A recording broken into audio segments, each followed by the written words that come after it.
ಪಟ್ಟಕ್ಕಾಗಿ ಸುಮ್ಮನೆ ಯಾಕೆ ಕಿತ್ತಾಡಿ ಸಾಯ್ತೀರಾ? ಸಿದ್ದು ಡಿಕೆ ಕಾಲೆಳೆದ ವಿಪಕ್ಷ ನಾಯಕ ಅಶೋಕ್.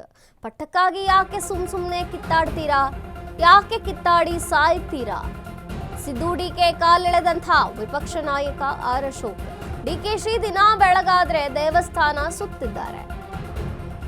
ಕಾಂಗ್ರೆಸ್ ಅಧ್ಯಕ್ಷರು ಅಗ್ರಿಮೆಂಟ್ ಆಗಿದೆ ಅಂತಾರೆ, ಆದ್ರೆ ಸಿಎಂ ಸಿದ್ದರಾಮಯ್ಯ ಆಗಿಲ್ಲ ಅಂತ ಹೇಳ್ತಾರೆ. ಆಗಿದ್ರೆ ಆಗಿದೆ ಅಂತ ಹೇಳಿ ಸುಮ್ಮನೆ ಯಾಕೆ ಕಿತ್ತಾಡಿ ಸಾಯ್ತೀರಾ? ಸಿಎಂ ಡಿಸಿಎಂಗೆ ಟಾಂಗ್ ಕೊಟ್ಟ ಬಿಜೆಪಿಯ ನಾಯಕ ಅಶೋಕ್. ಮಾಗಡಿ ಬಾಲಕೃಷ್ಣ ನೆಕ್ಸ್ಟ್ ಕಾಂಗ್ರೆಸ್ ಗೆಲ್ಲಲ್ಲ, ಕಾಂಗ್ರೆಸ್ ನೆಗೆದು ಬಿದ್ದೋಯ್ತು ಅಂತ ಹೇಳವ್ರೆ. ಕೈ ಕಲಹವನ್ನ ಜನ ಕಾಮಿಡಿ ಅಂತ ಎಂಜಾಯ್ ಮಾಡ್ತಿದ್ದಾರೆ. ಮೈಸೂರಿನಲ್ಲಿ ವಿಪಕ್ಷ ನಾಯಕ ಆರ್ ಅಶೋಕ್ ಹೇಳಿಕೆ ಕೊಟ್ಟಿದ್ದಾರೆ.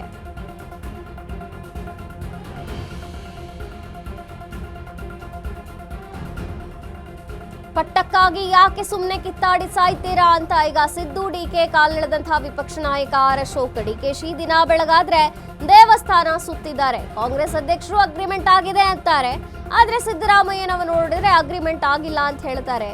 ಆಗಿದ್ರೆ ಆಗಿದೆ ಅಂತ ಹೇಳಿ, ಆಗಿಲ್ಲ ಅಂದ್ರೆ ಆಗಿಲ್ಲ ಅಂತ ಹೇಳಿ, ಯಾಕೆ ಸುಮ್ಮನೆ ಕಿತ್ತಾಡಿ ಸಾಯ್ತೀರಾ ಅಂದಿದ್ದಾರೆ ಆರ್ ಅಶೋಕ್. ಟಾಂಗ್ ಕೊಟ್ಟಿದ್ದಾರೆ ಬಿಜೆಪಿ ನಾಯಕ ಆರ್ ಅಶೋಕ್.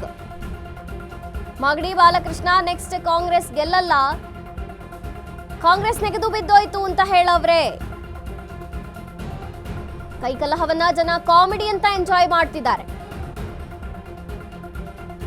ಮೈಸೂರಿನಲ್ಲಿ ವಿಪಕ್ಷ ನಾಯಕ ಆರ್ ಅಶೋಕ್ ಹೇಳಿಕೆಯನ್ನ ಕೊಟ್ಟಿರುವಂಥದ್ದು. ಪಟ್ಟಕ್ಕಾಗಿ ಸುಮ್ಮನೆ ಯಾಕೆ ಕಿತ್ತಾಡಿ ಸಾಯೋದು? ಸಿದ್ದು ಮತ್ತು ಡಿಕೆ ಅಗ್ರಿಮೆಂಟ್ ಆಗಿದ್ರೆ ಆಗಿದೆ ಅಂತ ಹೇಳಿ, ಆಗಿಲ್ಲ ಅಂದ್ರೆ ಆಗಿಲ್ಲ ಅಂತ ಹೇಳಿ, ಯಾಕೆ ಕಿತ್ತಾಡಿ ಸಾಯ್ತೀರಾ ಅಂದಿದ್ದಾರೆ. ಸಿದ್ದು ಡಿಕೆ ಕಾಲೆಳೆದ ವಿಪಕ್ಷ ನಾಯಕ ಆರ್ ಅಶೋಕ್. ಒಂದು ಕಡೆ 2.5 ವರ್ಷ ಒಬ್ಬರಿಗೆ ಅನ್ನುವಂಥ ಅಗ್ರಿಮೆಂಟ್ ಆಗಿದೆ, ಆದರೆ ಈ ಕಡೆ ಡಿಕೆ ಶಿವಕುಮಾರ್ ಅವರು ಅಗ್ರಿಮೆಂಟ್ ಆಗಿದೆ ಅಂತಾರೆ, ಆದರೆ ಸಿದ್ದರಾಮಯ್ಯನವರು ಅಗ್ರಿಮೆಂಟ್ ಆಗಿಲ್ಲ ಅಂತಾರೆ. ಆಗಿದ್ರೆ ಆಗಿದೆ ಅಂತ ಹೇಳಿ, ಆಗಿಲ್ಲ ಅಂದ್ರೆ ಆಗಿಲ್ಲ ಅಂತ ಹೇಳಿ, ಯಾಕೆ ಕಿತ್ತಾಡ್ತೀರಾ? ಜನ ಈ ಕಿತ್ತಾಟವನ್ನ, ಕುರ್ಚಿ ಫೈಟ್ ಅನ್ನ ಕಾಮಿಡಿ ಮಾಡ್ಕೊಂಡು ನಗ್ತಿದ್ದಾರೆ. ಸಿಎಂ ಕುರ್ಚಿ ಅಂದ್ರೆ ಕಾಮಿಡಿ ಯಾಕೆ ಹೋಗಿದೆ? ಹಾಗಾಗಿ ಯಾಕೆ ಕಿತ್ತಾಡಿ ಸಾಯ್ತೀರಾ? ಮುಂದಿನ ಸಲ ಮಾಗಡಿ ಬಾಲಕೃಷ್ಣ ನೆಕ್ಸ್ಟ್ ಕಾಂಗ್ರೆಸ್ ಬರಲ್ಲ, ಗೆಲ್ಲಲ್ಲ, ಕಾಂಗ್ರೆಸ್ ನೆಗೆದು ಬಿದ್ದೋಯ್ತು ಅಂತ ಹೇಳವ್ರೆ. ಈ ರೀತಿ ಕುರ್ಚಿ ಕಿತ್ತಾಟವನ್ನ ಜನ ನೋಡಿ ಮುಂದಿನ ಸಲ ವೋಟ್ ಹಾಕಲ್ಲ ಅಂದಿದ್ದಾರೆ ಆರ್ ಅಶೋಕ್.